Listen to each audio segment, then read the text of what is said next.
माताएं बहनें हमसे नाराज हो गई हैं, है ना। हमारी उत्तर प्रदेश की माताएं बहनें इतनी आगे हैं गाने में, बजाने में, कीर्तन करने में, लेकिन यहाँ की माताएं तो लड़ने में है आगे। हवा सुन रही थी दोपहर में, अरे भगवान, थोड़ी सी बच्चों में कहा सुनी पानी खोल दिया, उतने में लड़ने लगे। और यहाँ ऐसा लगता है कि बेचारी कुछ बोलना नहीं जानती, कितनी सज्जन है? आइए, अभी आप सब लोग बड़ी मस्त कथा सुन रहे थे बिहारी जी महाराज जी के मुखार बिंदु से। देखिए, हमारे भारतवर्ष में ऐसी ऐसी माताओं ने जन्म लिया है। हम माताओं की बराबर 5 दिन कथा कहती रहेंगी, लेकिन कल मंगलवार है, श्री हनुमान जी महाराज जी कथा होगी, है ना। देखिए, ऐसी ऐसी माताओं ने जन्म लिया है जिन्होंने असंभव काम और संभव करके दिखलाया है। ये वो भारत भूमि है। आप लोग कहेंगे कैसी माता?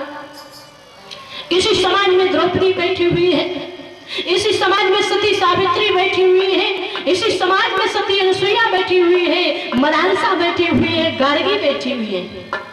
बड़ी खुश हो रही होगी बहन जी, क्या बात कर रही है, अरे सती सावित्री। लेकिन है कब?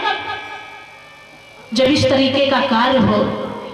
ऐसा ही नहीं कि नाम रखा लिया लज्जावती और चौराहे पे ठिलियां लगी हो, काहे की बतासा पानी वाले होत ना, हमारे इधर पानी वाले बतासा बोले जाते हैं। चाट पकौड़े की ठिलियां लगी हो और सती अनुसुईया चली जाए, आज की सावित्री चली जाए, और बढ़िया भट्टा जैसा मुंह खोल के और बढ़िया भैया बतासा देना थोड़ा, और गपा कब मुंह में झोंकती जाए तो काहे की लज्जावती है। अरे नाम के साथ नाम की मर्यादा तो बरकरार रखो। लज्जावती तो तुम तब हो, बोले कब? जब वो पानी वाले बतासा चाट पकौड़ी समोसा अपने घर में बनाओ, स्वयं खाओ, पति को खिलाओ, सास ससुर को खिलाओ, ना अपने रिश्तेदारों को, मोहल्ले वालों को, माताओं बहनों को खिलाओ, तब लज्जावती हो ना। ऐसे लज्जावती नहीं हो। माताओं बहनों बुरा मानने की आवश्यकता नहीं। हम जल्दी से जल्दी बोलने को, आप लोगों को कथा सुनाने का प्रयास करेंगे। किसी कवि ने लिखा है, अपनी तरफ से बनावटी कोई बात नहीं होगी। क्या कहा कि एक वो नारी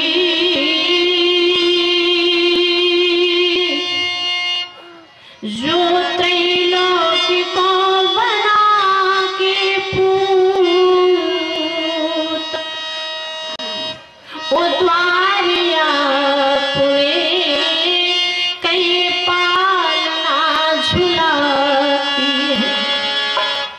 और एक वो नारी, हमारे भारतवर्ष में देखिए मैया सती अनुसुईया का आप लोगों ने चरित्र सुना होगा।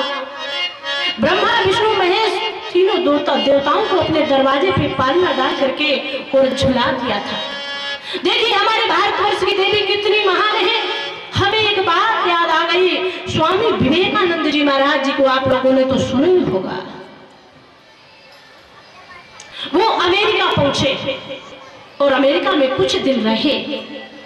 एक दिन की बात है, वहां पर एक सज्जन की मौत हो गई। परिवार वाले परेशान हैं, धर्म पत्नी परेशान है। उसकी अर्थी जाने लगी, बोले कहाँ के लिए? शमशान घाट के लिए। उसकी धर्म पत्नी पीछे पीछे चल रही है। स्वामी विवेकानंद जी महाराज जी चल पड़े और शमशान घाट पे पहुंचे। अर्थी रखी गई, अर्थी में माचिस की काड़ी लगाई गई और अर्थी जलने लगी।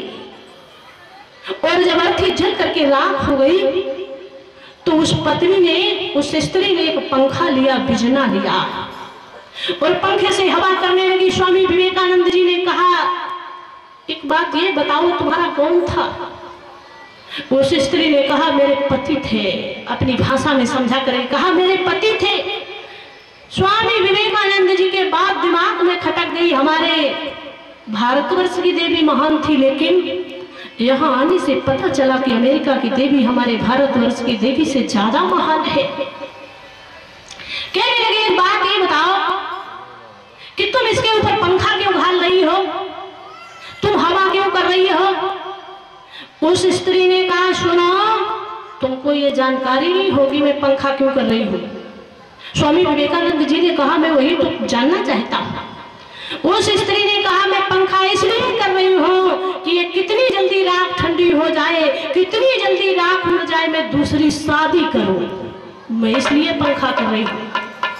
माथा ठोका स्वामी विवेकानंद जी महाराज जी ने, मर गया बिना मौत के। मैं तो कुछ और ही समझ रहा था, लेकिन पूछने के बाद में हमको ये पता चला कि हमारे भारतवर्ष की देवी अमेरिका, पाकिस्तान, रूस, जर्मनी की बहन बेटी से महान है। क्यों? आप लोगों ने देखा होगा हमारे यहाँ की माता बहन बेटी, किसी व्यक्ति की मौत हो जाती है शमशान घाट पे, जाती नहीं है चिता में, राख में, धूल में, पंखा नहीं हिलाती है, बल्कि क्या करती है भारतवर्ष की देवी? आप सभी लोग बुद्धिजीवी हैं। स्वामी विवेकानंद जी ने कहा हमारे भारतवर्ष की देवी वह देवी है जो सीधे यमराज के दरवाजे जाकर के अपने पति के प्राणों को वापस ले आती है, वापस ले आती है। वो भारतवर्ष की महान देवी बोल रही है। हमें बड़ा नाज होता है, हमें बड़ा गर्व होता है, हमने भारतवर्ष में जन्म लिया है। और लज्जावती राम रखा करके रोड चौराहे पे जाकर के अगर हम चाट, समोसा, पकौड़ी और पानी वाला बतासा खाएंगे, नाम की गरिमा खत्म हो जाएगी। भारतीय संस्कृति सीधे रसातल में जा रही है। मैया वो सावित्री है। किसी कवि ने लिखा है कि एक वो नारी जो तीनों को बना के पूत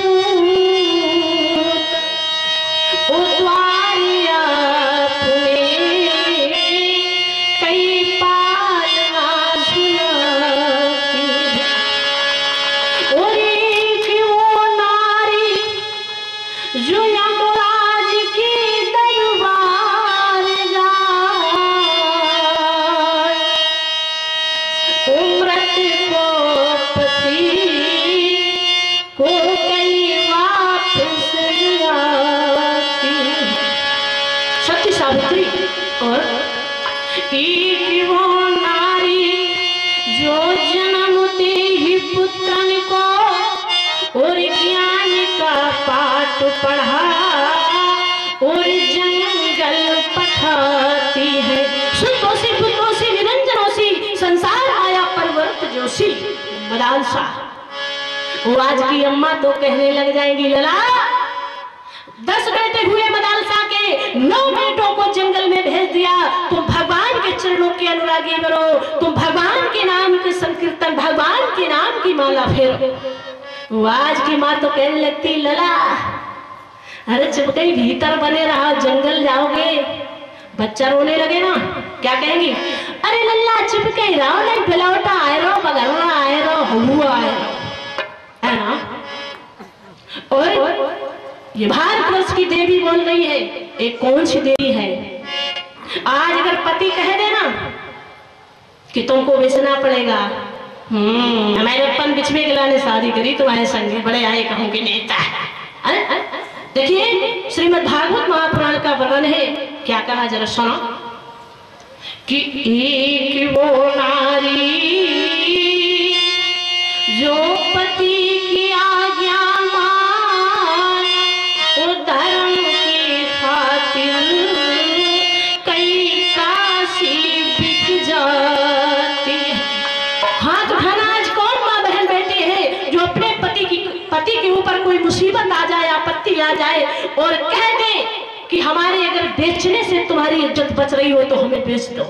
कलेजे पे हाथ रख के देखना, यही कहेगी माँ बहन बेटी अरे जाओ अपना काम करो, ऐसे तो बहुत मिलते हैं पति, है ना।